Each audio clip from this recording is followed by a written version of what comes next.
Pagbasa mula sa sulat sa mga Hebreo. Noong una, nangusap ang Diyos sa ating mga ninuno sa iba't ibang panahon at sa iba't ibang paraan sa pamamagitan ng mga propeta. Ngunit nitong mga huling araw, siya'y nagsalita sa atin sa pamamagitan ng kanyang anak.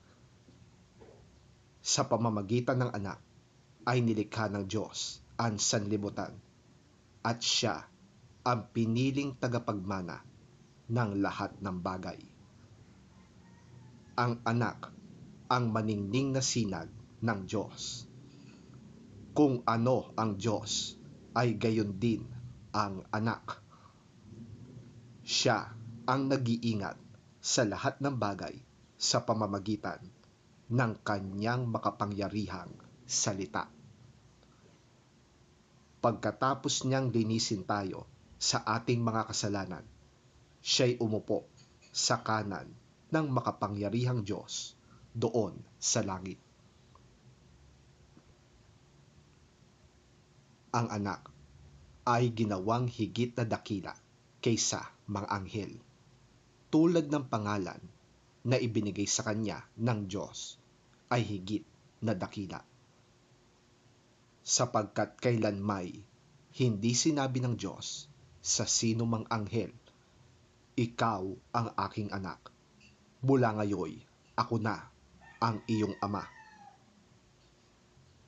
Ni hindi rin niya sinabi sa kanino mang anghel, "Ako'y kanyang magiging ama at siya'y aking magiging anak." At nang isusugo na ng Diyos ang kanyang panganay na anak sa sanlibutan, ay sinabi niya, dapat siyang sambahin ng lahat ng anghel ng Diyos.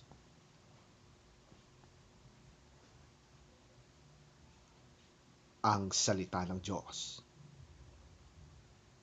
Salamat sa Diyos.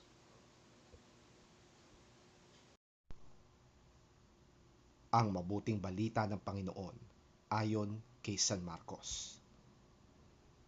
Papuri sa iyo, Panginoon. Nang ibinilangguna si Juan, si Jesus ay nagpunta sa Galilea at ipinangaral doon ang magandang balitang mula sa Diyos. Sinabi niya, dumating na ang takdang panahon, malapit na maghari ang Diyos. Kaya magsisi na kayo't talikuran ang inyong mga kasalanan. Paniwalaan na ninyo ang magandang balita. Habang naglalakad si Jesus sa tabi ng lawa ng Galilea, nakita niya ang magkapatid na Simon at Andres na nanghuhuli ng isda sa pamamagitan ng lambat. Sila'y kapwa mga mangingisda. Sinabi ni Jesus sa kanila, sumunod kayo sa akin at kayo'y gagawin kong mangingisda ng mga tao. Pagkasabi niya nito'y agad iniwan ng magkapatid ang kanilang mga lambat at sumunod sa kanya.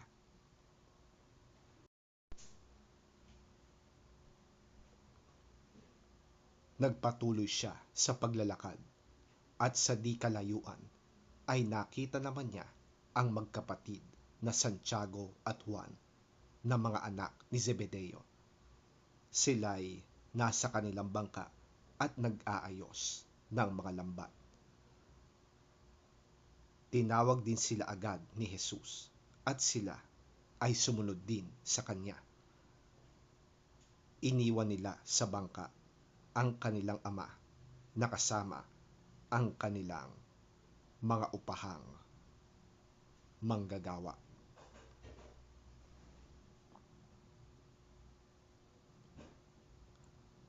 Ang mabuting balita ng ating Panginoon. Pinupuri ka namin, Panginoong Hesukristo.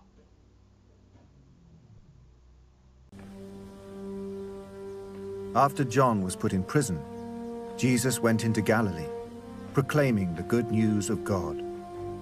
"The time has come," he said. "The kingdom of God has come near.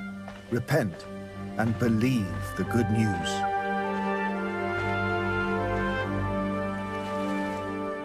As Jesus walked beside the Sea of Galilee, he saw Simon and his brother Andrew casting a net into the lake, for they were fishing.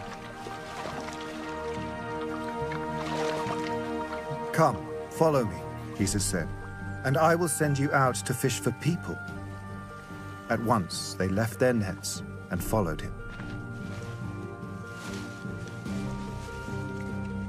When he had gone a little farther, he saw James, son of Zebedee, and his brother John in a boat, preparing their nets. Without delay he called them, and they left their father Zebedee in the boat with the hired men and followed him.